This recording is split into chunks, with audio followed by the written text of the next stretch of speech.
Evangelho de Marcos, capítulo 6, do verso 1 em diante, diz assim: Tendo Jesus partido dali, foi para a sua terra e os seus discípulos o acompanharam.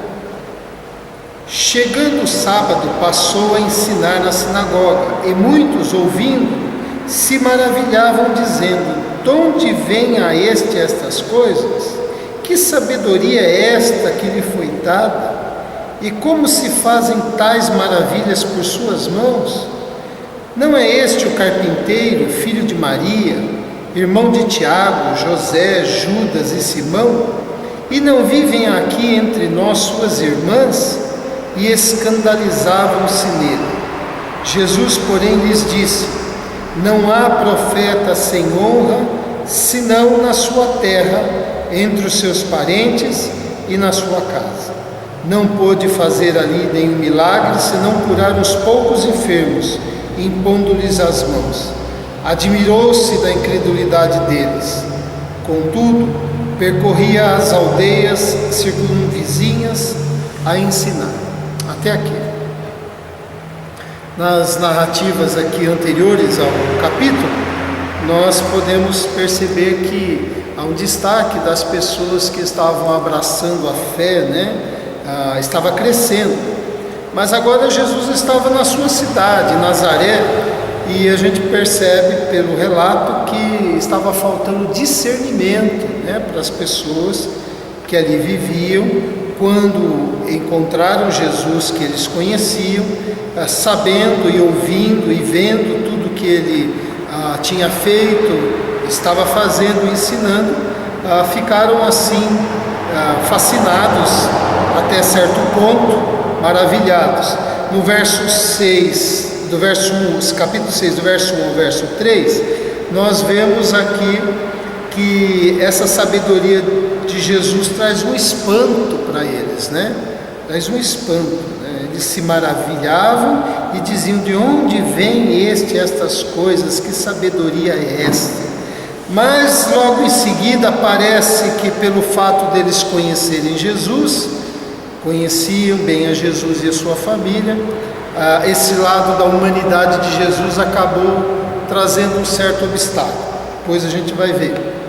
Além de tudo isso, eles sabiam sobre o nascimento de Jesus, conheciam Maria e o chamam de filho de Maria, uma expressão incomum, porque todo homem, todo filho era conhecido pelo nome do seu pai. Então aqui os judeus diriam: Jesus, o filho de José, mas eles não dizem o filho de José e falam o filho de Maria, e há um tom aqui de preconceito. Depois a gente vai ver. Eles recusaram-se a crer que Deus estava operando por meio de Jesus e sentem um ressentimento. Essa expressão "e escandalizavam-se nele" significa eles sentiam-se ofendidos, Eles tornavam-se, o conhecimento que tinham de Jesus tornava-se um obstáculo.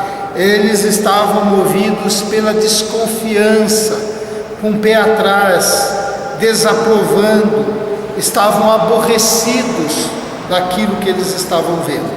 Porque é interessante, nós lemos aqui no verso 2, no começo, dizendo que eles se maravilhavam, fazendo aquelas perguntas que fizeram.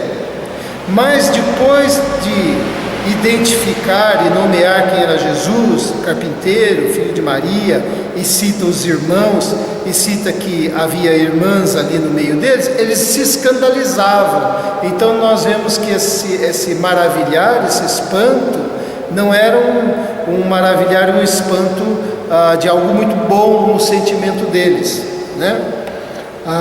essa expressão é muito mais do que eles se sentiram ofendidos de ver que aquele carpinteiro estava assim, da parte de Deus, regado de unção, Então o que acontece? Eles voltam as costas com a palavra que eles trazem, sem saberem que voltando as costas para Jesus, também estavam voltando as costas para Deus, porque Jesus disse: a vida eterna é essa, que te conheçam a ti, único Deus verdadeiro, e a Jesus Cristo a quem enviaste, né?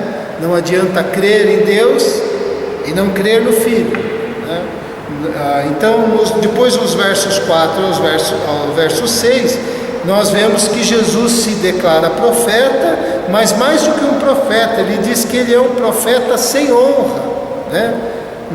Entre os seus parentes, na sua própria terra, na sua casa, e ele não foi o primeiro a ser rejeitado. Aí ele usa esse ditado popular, que é um profeta sem honra, né? E a falta de discernimento de quem era Jesus de fato, a dureza do coração, o julgamento que eles estavam fazendo, faz com que eles percam vantagens da presença de Jesus no meio deles, né? Que nós vamos ver aqui. A passagem até começa boa. Chegando o sábado, passou a ensinar na sinagoga, e muitos ouvindo se maravilhavam, dizendo. E eu fiquei pensando, que tipo de maravilha, que tipo de espanto é esse que escandaliza, que não é bom, né? E eu queria falar um pouquinho sobre isso. E o primeiro, nesses versos 2 e 3 que nós lemos, que eles se maravilhavam, da onde vêm estas coisas, que sabedoria é esta, que maravilhas são essas feitas por suas mãos, e depois se escandalizavam nele. Nós aprendemos que há diferentes acolhimentos de maravilhas, né? Há maravilhas realizadas por Deus que são acolhidas carregadas de alegria, né? A gente fica espantado com o poder de Deus, de como Deus atuou naquela vida, como Deus abençoou aquela vida. É carregada de louvor no coração, é carregada de um reconhecimento da ação do poder de Deus, é carregada de uma surpresa boa, né? De uma admiração, é carregada de uma contemplação, né? De uma coisa realmente de reconhecimento da parte de Deus. Podemos dizer assim, esse espanto é carregado de credulidade, né? Mas há maravilhas realizadas por Deus que são acolhidas carregadas de incredulidade, como era o caso aqui, que na verdade são movidas pela inveja, né? Deus agiu na vida da pessoa, mas há uma inveja porque aquilo aconteceu, há uma inveja porque algo bom está acontecendo, há um preconceito, como diz aqui, este carpinteiro, filho de Maria, não é isso? Há uma desvalorização com relação a um bem que o outro recebeu, né? Você já viu gente assim, que tem a notícia, fica sabendo, ou ouve a pessoa contar algo que ela está dizendo, puxa, como Deus me abençoou, e aquilo está corroendo a outra pessoa por dentro, né?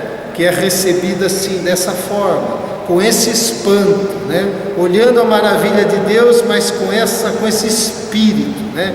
E esse tipo de espanto traz consequências para a pessoa que sente, para a pessoa que transmite isso, para a pessoa que reparte esse tipo de energia interior para o outro, e traz consequências para quem recebe essa energia, recebe essa negatividade, dependendo da maturidade com que a pessoa lida com isso, né?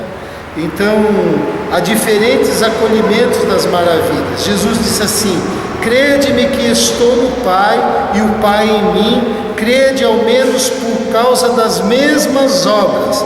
E Jesus clamou dizendo: quem crê em mim, não crê em mim, mas naquele que me enviou. E quem me vê a mim, vê aquele que me enviou. E eles aqui se escandalizaram e não enxergaram nada, não creram nada, não glorificaram em nenhum momento.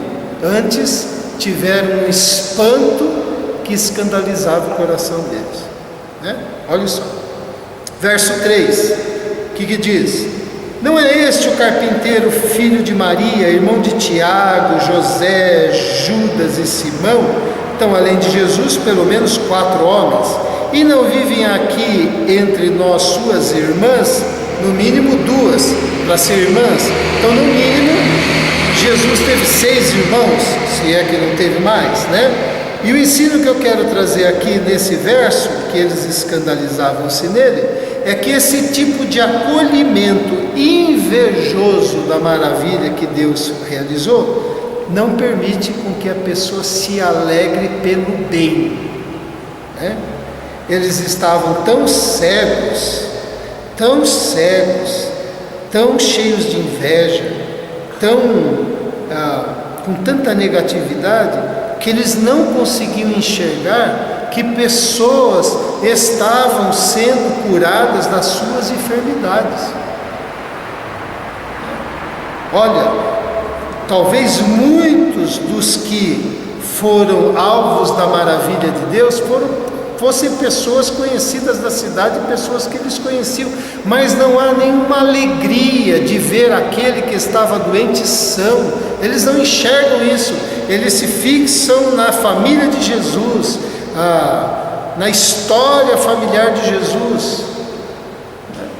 Então eles não se alegram com o bem. Eles perdem a oportunidade de receber a explicação do Senhor, eles perdem a oportunidade de ter compreensão do que estava acontecendo, eles perdem a oportunidade de encher o coração de gozo, de ver pessoas serem restauradas, serem curadas, receberem todo tipo de maravilhas. E as maravilhas aqui são curas no físico, pessoas sendo libertas de demônios, orientação para a vida, transformação de caminhos ruins, tantas maravilhas. Eles não se alegravam, né?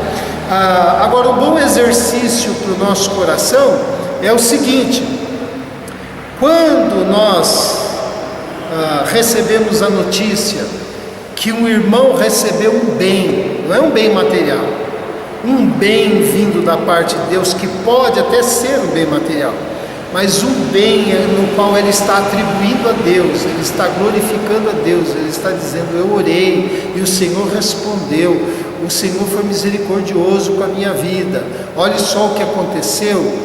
Nós notarmos que movimento acontece no nosso coração, se nós nos alegramos, se o nosso espanto é um espanto de quem diz: puxa, como o nosso Deus é bom, como o nosso Deus é um Deus de perto, como o nosso Deus é um Deus presente, como o nosso Deus é um Deus poderoso. Ou a gente fica com aquele espanto, né? Com aquela pontinha, né, de inveja por causa que aquilo aconteceu com o outro e não comigo. É um exercício, né? Alegrai-vos com os que se alegram, chorai com os que choram, tende o mesmo sentimento uns para com os outros, em lugar de seres orgulhosos, condescendei com o que é humilde, não sejais sábios aos vossos próprios olhos. É a orientação do Evangelho para a nossa vida, mas é um elemento de autoexame, porque o acolhimento invejoso não permite que a gente se alegre pelo bem, e alguém que não consegue se alegrar pelo bem é mau, né? Outro ensino, verso 4: Jesus, porém, lhes disse: não há profeta sem honra senão na sua terra, entre os seus parentes e na sua casa. Esse tipo de acolhimento enciumado com relação à maravilha que Deus estava operando, não permitiu que eles reconhecessem o valor daquilo que estava próximo, né? Eles não conseguiram perceber quem é que estava entre eles, quem é que estava caminhando nas suas ruas, quem é que estava passando pelas vilas ou pelos bairros, se era assim nomeado as divisões dentro da cidade. Eles não conseguiam identificar quem é que estava falando, quem é que estava ensinando, quem é que estava operando sinais e maravilhas. Eles só conseguiam enxergar que era um carpinteiro, mas não conseguiam enxergar que era o Messias, que era o prometido, que era o ungido, e que os sinais autenticavam a vinda do Cordeiro de Deus no meio deles, né? Então esse ciúme da maravilha que Deus opera faz com que eles não enxerguem quem está perto deles. Olha só o que Jesus disse em Lucas: o Espírito do Senhor está sobre mim, pelo que me ungiu para evangelizar os pobres, enviou-me para proclamar libertação aos cativos e restauração da vista aos cegos, para pôr em liberdade os oprimidos e apregoar o ano aceitável do Senhor. E tendo fechado o livro, devolveu o assistente, sentou-se, e todos na sinagoga tinham os olhos fitos nele. Mas Jesus faz a declaração de que ele era aquele no qual veio regado pelo Espírito do Senhor para libertar, para curar, para trazer o bem para aqueles que sofriam, e eles não conseguiram enxergar. Tanto não conseguiram porque logo após essa fala de Jesus diz assim: todos na sinagoga, ouvindo estas coisas, se encheram de ira. Pode? Jesus dizendo: o Espírito do Senhor está sobre mim, e ele não estava só falando, as pessoas estavam vendo o bem que ele estava realizando, humanamente impossível, e eles se encheram de ira, e levantando-se, expulsaram-o da cidade, levaram até o cimo do monte sobre o qual estava edificada, para de lá jogarem Jesus para baixo.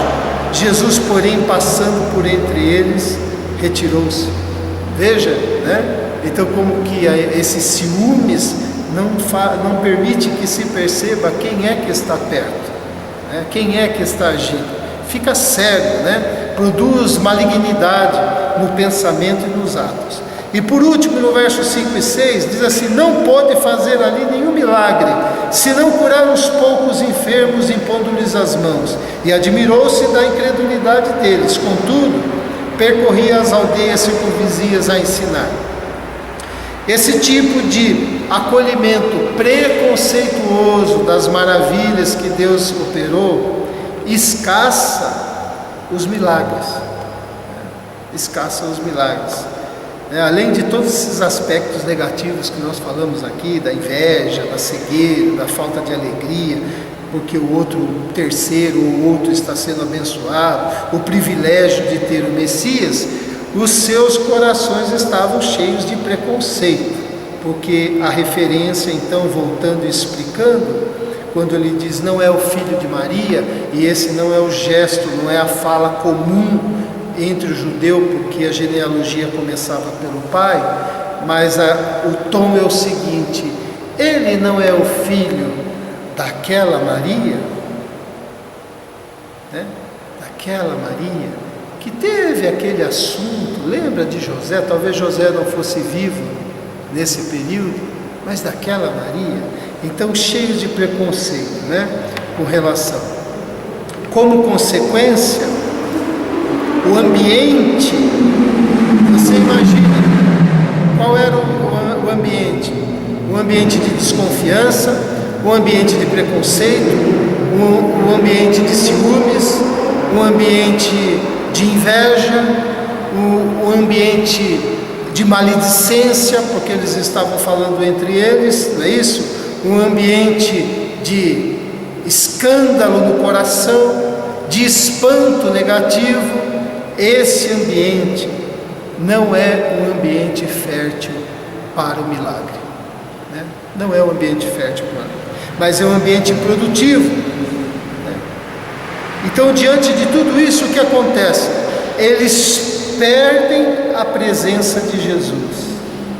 Jesus não pôde fazer ali, olha só, Jesus não pôde fazer ali nenhum milagre, senão curar uns poucos enfermos. Admirou-se da incredulidade e percorreu as aldeias circunvizinhas, saiu dali. Olha o privilégio que eles perderam. Jesus se afastou, perderam de serem enriquecidos pelo próprio Deus caminhando entre eles. Quantas coisas eles podiam ouvir, quantas graças eles podiam receber, quantos privilégios eles podiam ter por causa da presença de Jesus, quantas bênçãos dentro deles, fora deles, eles poderiam ter se tivesse acolhido a maravilha de Deus com um coração bondoso. E a gente não pode se enganar, o mesmo acontece na nossa existência se o nosso coração estiver carregado dessas coisas, né? Olha só, no texto a gente viu que há um espanto, há um maravilhar-se com Jesus, mas que não acompanhava a fé, né? Acompanhava a inveja, acompanhava a incredulidade, acompanhava o escândalo, vindo à tona o que estava no interior deles, mostrando que a raiz não era boa. Então o fruto do lado de fora não podia ser bom também, né? E esse tipo de maravilha, esse tipo que a gente está falando, é o fruto que aparece do lado de fora, mostrando que o que está lá dentro não é bom. Essa maravilha não permite que a gente se alegre com o bem realizado, nem que a gente valorize o agir e a presença de Deus, e ela acaba escassando, impedindo, sendo um obstáculo para que os milagres aconteçam na nossa vida. Eu queria encerrar essa mensagem dizendo o seguinte: que tipo de espanto há no seu coração? Que tipo de maravilha? Com o que você se maravilha? E quando você se maravilha com algo que Deus fez na vida de outra pessoa, que tipo de espanto acontece no seu coração? Vamos orar? Pai querido, nós te louvamos porque o Senhor é um Deus maravilhoso, que apesar dos nossos defeitos, da nossa relatividade, o Senhor está sempre perto, desejoso de manifestar as tuas maravilhas, os teus milagres, a tua boa mão, conduzindo nossa mente, operando nosso interior, produzindo bênçãos do lado de fora. Enfim, o desejo do Senhor é manifestar todo o bem que procede dos céus, do teu trono, sobre a vida do ser humano, sobre a nossa vida. Agora, Senhor, nós reconhecemos isso e te agradecemos e pedimos que o Senhor nos ajude a identificarmos em nosso coração aquele espanto que não é acompanhado por fé, e que aquele maravilhar-se que não é acompanhado de credulidade, mas a ponta de inveja, a ponta de ciúmes, a ponta de desconfiança, de dúvida. Ó Senhor, arranca isso do nosso coração, se assim for encontrado pelo teu olhar, para que a gente não seja privado do que a tua presença pode realizar na nossa vida. Ainda assim, a graça do Senhor opera e nos abençoa e nos dá a oportunidade de confessar os pecados e ser limpo e perdoado pelo Senhor. Nós temos essa possibilidade. Mas como é bom, Senhor, quando o nosso coração se enche de espanto, de maravilha, que produzem louvores ao Senhor, gratidões ao Senhor, alegrias dentro de nós por ver outras pessoas, outros irmãos, qualquer um que seja o nosso próximo, sendo agraciado, recebendo chuvas de bênçãos na sua vida. Que o nosso coração se alegre e glorifique o teu nome, que o nosso olhar não se perca com as coisas que não valem a pena, que não se perca com um olhar que não seja um bom olhar, mas que seja o olhar do Senhor Jesus em nós. Em nome dele que nós oramos e agradecemos. Amém. Amém, irmãos. Deus abençoe.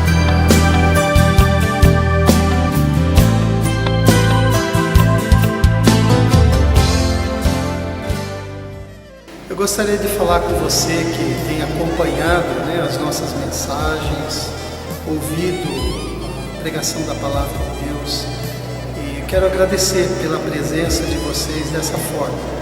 E também dizer para você que nós estamos aqui e temos um encontro de oração todas as quartas-feiras, às 20 horas.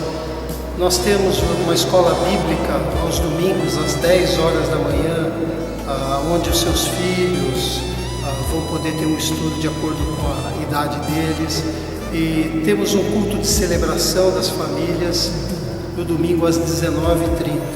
E nós convidamos para que você esteja aqui nos conhecendo melhor, ouvindo e se fortalecendo com a mensagem de Deus para a sua vida.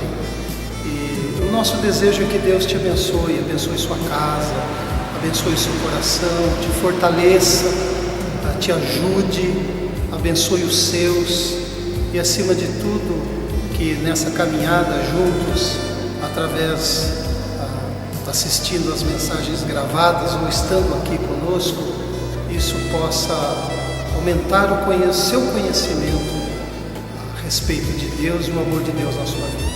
Então, se você aparecer aqui, nós vamos ter uma alegria muito grande de tê-los aqui conosco. Que Deus abençoe.